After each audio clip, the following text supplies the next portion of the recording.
Hello à toi, j'espère que tu as la forme, j'espère que je te retrouve de bon matin avec ton thé, ton café. Moi, j'ai mon café. J'ai 10 minutes pour t'expliquer un concept autour du closing, du setting, de l'entrepreneuriat, du mindset. Et si tu as envie d'avoir plus de contenu et de comprendre vraiment tout cet univers de la vente digitale, je t'invite à t'abonner et à liker cette vidéo et surtout à ne pas oublier d'activer les notifications pour que tu puisses être prévenu de toutes les prochaines vidéos qui vont arriver. Aujourd'hui, on va parler de quoi? On va parler de la pénurie, clairement, surtout de setters sur le marché, parce que j'ai eu des calls hyper intéressants les derniers jours et j'avais envie de te parler de ce sujet-là. On y va, let's go, c'est parti.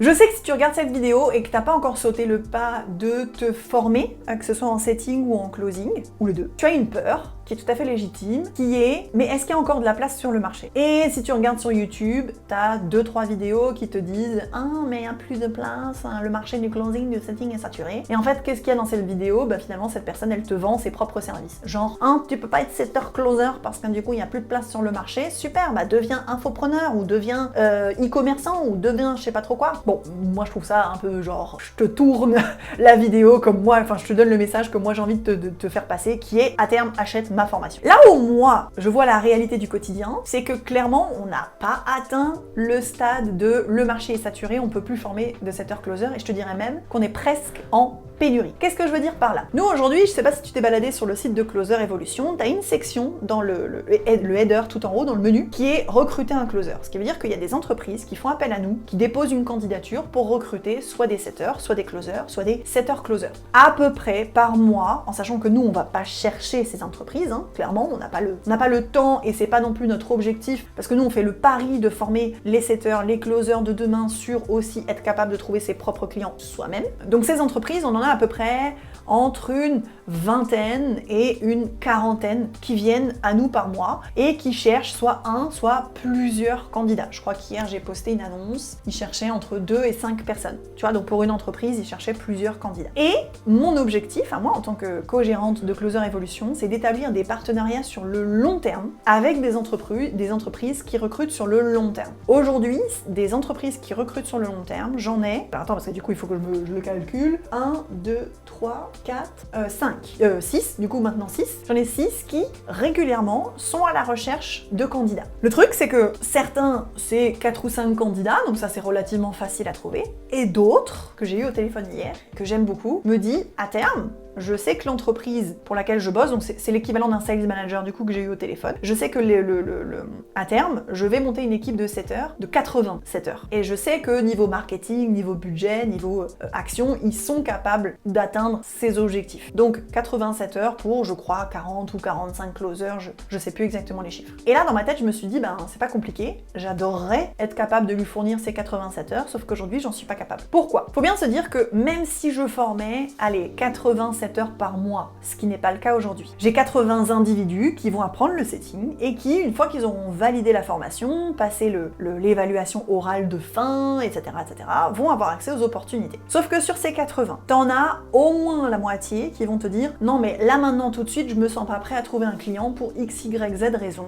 Bref, soit c'est des raisons valables, soit pour 80% du temps, c'est beaucoup des croyances limitantes qui les empêchent de passer à l'action. Donc déjà, t'en enlèves au moins la moitié. Ensuite, sur ces 40, t'en as certains qui vont continuer de se former au closing, donc qui vont pas être dispo parce qu'ils vont être en formation. Donc t'en enlèves, je sais pas, peut-être un tiers. Sur les 2 tiers de ces 40 qui restent, c'est des gens qui vont être disponibles pour cette offre. Sauf que peut-être que l'offre va pas leur parler, peut-être que les conditions que cet entrepreneur propose ne va pas leur plaire, ou peut-être qu'ils ne vont pas être retenus lorsqu'ils vont candidater. Donc tu vois, même si je formais 87 heures par mois, j'aurais clairement pas 80 candidats à lui fournir derrière. Donc c'est à dire que si je devais lui fournir ces 87 heures, il faudrait que je forme peut-être genre 150 personnes, 200 personnes, tu vois ce que je veux dire? Et c'est pas non plus notre objectif de faire ça par mois, j'ai pas envie de faire de la formation de masse, j'ai envie de faire du personnalisé, du conseil, du suivi, etc.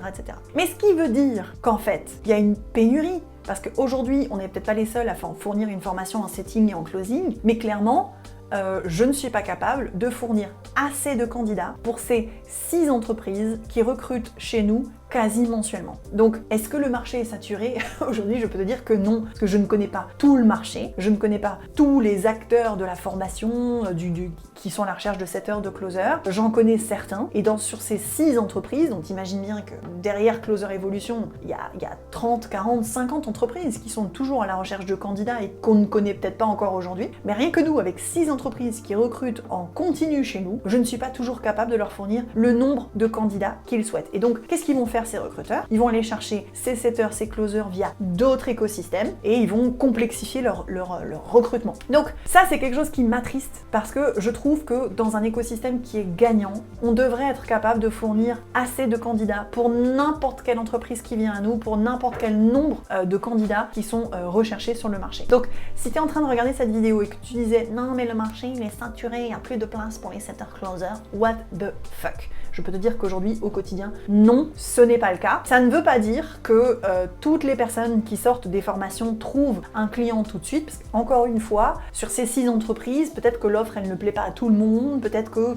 les conditions offertes ne plaisent pas à tout le monde, ou peut-être que ça plaît aux gens, mais ils sont pas encore disponibles full-time parce qu'ils sont encore salariés, etc., etc. Donc vraiment, moi je t'invite à te renseigner sur ce qui se fait sur le marché, parce qu'aujourd'hui, moi, en tout cas dans l'écosystème de Closer Evolution, je ne peux pas dire qu'on a atteint la saturation du marché. Au contraire, loin de là. J'espère que cette vidéo t'a plu. Si t'as des questions, tu sais où m'écrire en commentaire. Je te dis à très très vite, à demain matin. Et du coup, si jamais tu as des autres sujets de vidéos sur lesquels je pourrais intervenir, je t'invite à me les mettre juste en dessous. Ciao ciao!